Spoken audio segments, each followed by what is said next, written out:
Hi guys, Patrick here, coming at you with a deck profile today for my Paleozoic frog deck profile. I think frogs can be pretty decent in this format. Definitely got a boost from the banners with spirals not being around because this deck had a really bad spiral matchup, but I think this format can be pretty good. Actually just got a top 32 at YCS this weekend, which was pretty cool. So yeah, I've been testing quite a lot with this deck. I've been doing quite a lot of theory with it as well, and this is the build I came up with. It's not quite like your standard build. I've designed this build specifically so it doesn't like auto lose going second, because that's one of the biggest issues with this deck. And yeah, I think it's a good deck. This format has a good matchup against a lot of decks. It has some quite bad matchups as well. So yeah, starting off we have 3 Swap Frog, and I know I'm a scrub because I don't have the ultis, but I really wish I had the ultis, not just because they look nice, but because these are ults, they don't actually have problem solving card text, so the wording on it is just like really bad. So yeah, I do wish I had the ultis, but man are they expensive. So yeah, obviously we're playing 3 of those, along with the 3 copies of Duke Frog and the 2 copies of Ronin Totem. This is the standard frog ratio that pretty much everyone plays. I've seen some people play 3 Ronin, some people play 1 Ronin. Both of those are really, really bad. 2 is just a perfect amount, and yeah, not really much to say about this. This is standard frog ratios that basically everyone plays, so yeah. Then we play 2 copies of the Blue Boy. Now, I really like the spellbook cards in this deck. You know, they add a lot of consistency to the deck with all the draw power and stuff, and there's a lot of cool things you can do with this. Like, you can use this to make Starboy. You can, I guess, use this for an XC because it's level 2, but it doesn't come up much. What does come up is you can add this back to your hand from your grave with either Starboy or Toad's Grave effect, which is really important because you basically guarantee yourself more draws next turn. You can just, as long as you've got Ronin Totems in the grave, you can just kind of leverage your plays from there, which is really good. So yeah, obviously we're playing like that. I am main decking 1 Kaiju. This is another thing about not auto-losing going second. It's also an out to Masterpiece, because this deck is like a terrible Draco matchup, so I do want to have at least main deck 1 out to Masterpiece, and since it's a water, you can obviously discard with Swap Frog, because like the idea with this deck is you want to open Swap Frog plus a water monster as much as possible, because if you get Swap Frog and a water going first, you pretty much auto-win because you have Toad. Like, it's not auto-win, but it's going to be pretty hard for you to lose, because like the token negate everything, you've got your back row, and it floats, and it can summon frogs during a standby phase, so it's just really good for that. And yes, having another water helps, and it obviously makes so that we don't lose go second. 2 Ghost Ogre. I don't like hand traps in this deck. Like, I'm not playing College Demise or anything, but I still don't really like hand traps because you'd rather draw your regular traps. But again, this deck doesn't need to be able to go second, so I feel like Ogre might be the best hand trap this format. It's definitely the best against Pendulum Edition, and again against True Draco, which is again this deck's worst matchup probably. But yeah, this is good against a lot of stuff. It's this format, so I feel like playing 2 Ghost Ogre in the main is not bad at all. So that's it for the monsters. Moving on to the spells, we are playing 3 copies of Spellbook of Secrets, and also 2 copies of Spellbook of Knowledge. This is obviously a fairly standard Spellbook engine. You don't want to max up on Knowledge, because like if you draw multiple, it's like really dead. Like, Knowledge is actually the worst Spellbook card, even though it's the one the whole engine's built around, because it doesn't do anything on its own, whereas Secrets can get you to Blue Boy, which can get you to this, or Blue Boy can obviously get you to this, and you have a spellcaster. But obviously, since Blue Boy is the only spellcaster, either relying on normal summoning the Blue Boy or just having 2 Spellbook cards in hand, but that's fine. A lot of the time what you can do with Secrets is sometimes, if you have this in a Swap Frog, you just search the Blue Boy and then discard it for the Swap Frog to make a Toad, which is pretty cool. So yeah, it has other utility there, but obviously this engine is extremely good, gives you the draws, and draw power is pretty important because you need to draw into your crucial traps, or just sometimes you want to draw into the Swap Frog if you don't see it opening. Speaking of draws powers, we are playing 2 copies of Pop Desires. There's nothing like bad that you banish. Like, we do play 2 Ronin Totem for a reason, and we also have the Paleozoic guy. You can put your banish face down as back, which is really important. So a lot of the time, if I do end up banishing a Ronin Totem, I can just put that back, and then that kind of gets me back in there, especially because a lot of the time if you're activating the Paleo guy that puts stuff back, then you're summoning more guys from the grave, so that's really important. One slightly weird tech I play is 1 copy of Soul Charge. This kind of acts like an extra water monster, because if you open Soul Charge by Swap Frog, you can just normal summon Swap Frog, send a Ronin Totem to graveyard, and then, or even another Swap Frog to graveyard, and then Soul Charge back the Swap Frog, and then make a Toad that way. So yeah, that is and then obviously this card's like ridiculous in the late game. If you top deck it, you just summon like a million things from your graveyard and make a stupid board, and then yeah, that's basically an auto-win card if you top deck it near the late game, especially if you're in a simplified game state, which normally does happen with this deck. So that's it for the spells. Moving on to the traps, we're playing 3 copies of the, I guess, spell and trap removal Paleo. He's probably the best one. You can take out Pendulum Scales, you can take out like field spells, which is really important. Pretty much every deck is playing relevant spell and trap cards. Like, Pendulum's got Scales, Draco's got Diagram, and it's back row, but you don't really want to be popping out you know, the Trixile's got Light Stage, Invoke to have the field spell, so pretty much every deck is something you want to be popping with this. I guess the one exception is like the Light Swan deck. That doesn't really play anything, but you want to pop with this, but yeah, I still think it's pretty good. Obviously good in the mirror match as well. 3 copies of the Book of Moonlight. This was definitely the worst one in the last format, because like you draw Skin Spiral and it doesn't do anything because they have the result. But no, I think this card's really good. It doesn't work on link monsters, which is sad, but since you can't link with face downs, you can just like, when they're ready to link something, you just put this stuff face down and it can't really do anything. This is also, since it's like doesn't have an activation condition, it's also decent going second, because that, again, like particularly with the traps, I want to make cards that could actually do something going second, so, and this card's pretty good going first or second. It's obviously better going first because it doesn't do anything against link monsters, but it can still put in work.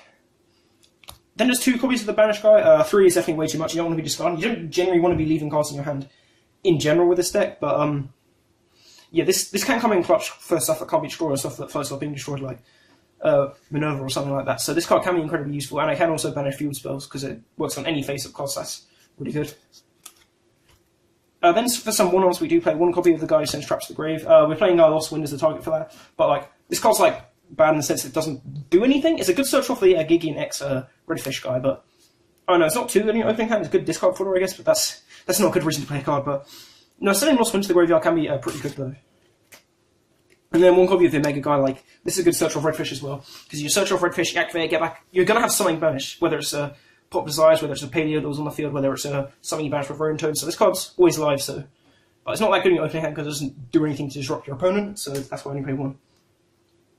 And then I do play 3 copies of Lost Wind. Again, this is a card that's actually really good going second, because a lot of the time, like say against Pendulum Magicians and they have a negate or something, you can activate like this guy on one of their negate cards, and then they're trying to negate, and then you chain this, and then your thing still goes through, and the attack and defense half comes through as well, and that's really important because a lot of the monsters in this deck don't have like big attack. Like Toad's our boss monster, and he's only got 22, so the half attack for this is extremely relevant.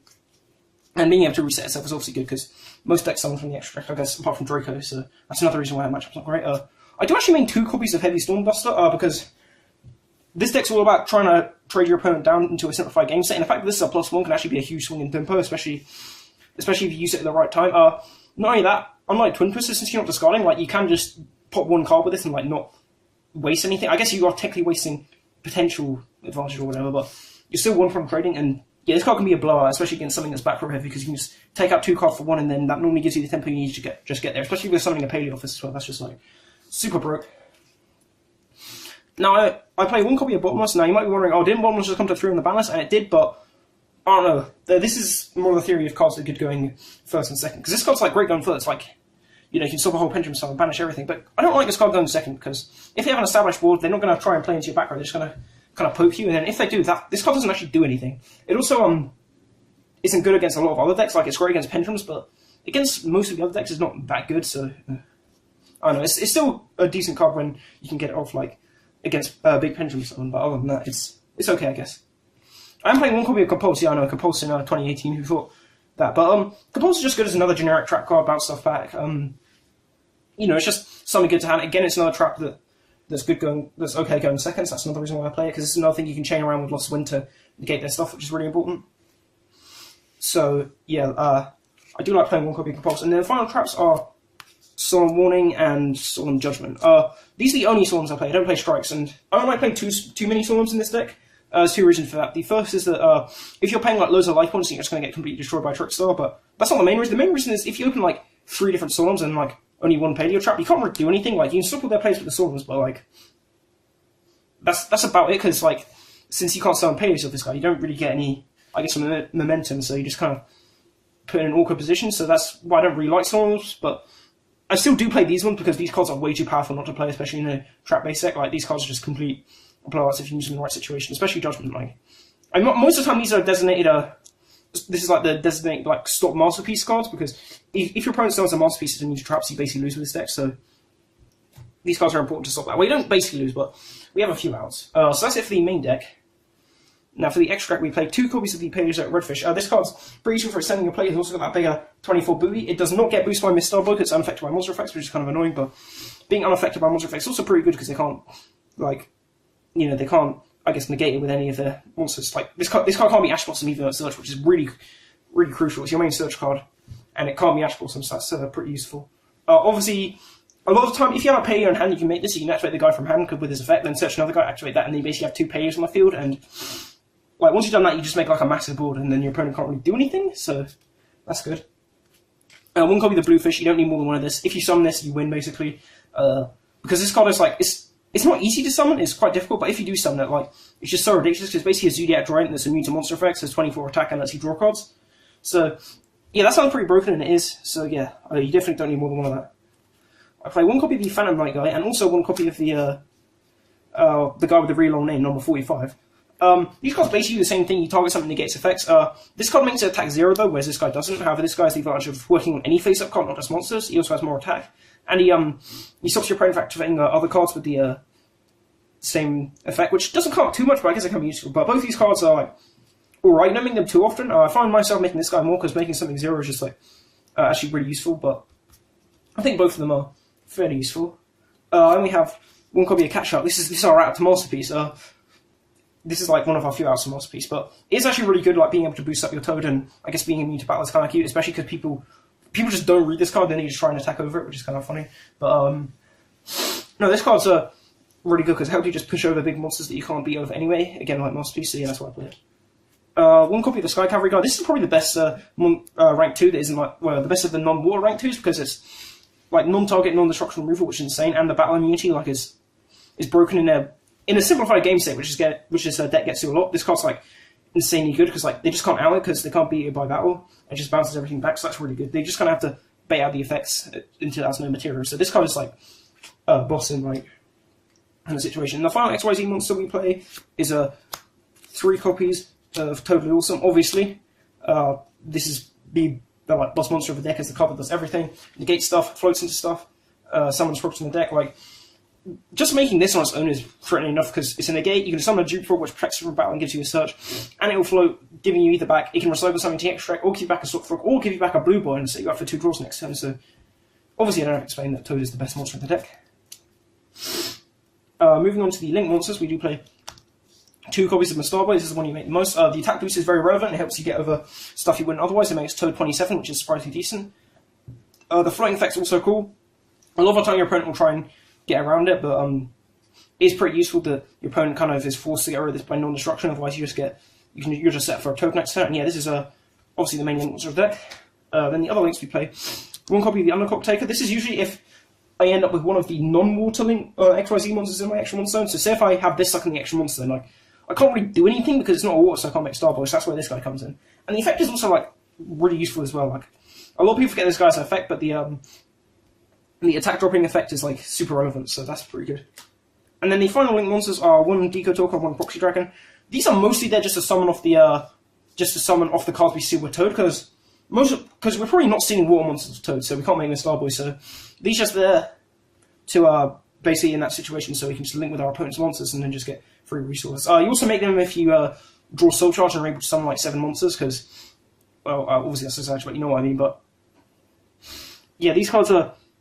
You don't go into them that often, but they are pretty useful. Like Deco Talk, like their effects are okay. I guess Deco Talk can push flows of damage, and but the destruction immunity of proxy doesn't come up much, but I don't know, it's alright. So yeah, and that's it. So yeah, I hope you enjoyed my deck profile, and yeah, I'll see you in my next video.